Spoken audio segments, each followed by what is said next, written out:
नमस्ते अस्तु भगवन् विश्वेश्वराय महादेवाय त्रयम्बकाय त्रिपुरान्तकाय त्रिकाग्निकालाय कालाग्निरुद्राय नीलकण्ठाय मृत्युञ्जयाय सर्वेश्वराय सदाशिवाय श्रीमन्महादेवाय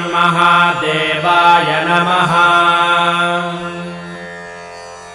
नमो हिरण्यबाहवे सेनान्ये दिशां च पतये नमो नमो वृक्षेभ्यो हरिकेशेभ्यः पशूनां पतये नमो नमः सस्पिञ्जराय द्विषीमते पथीनां पतये नमो नमो बभ्रुषाय विव्याधिनेन्नानां पतये नमो नमो हरिकेशाय योपवीति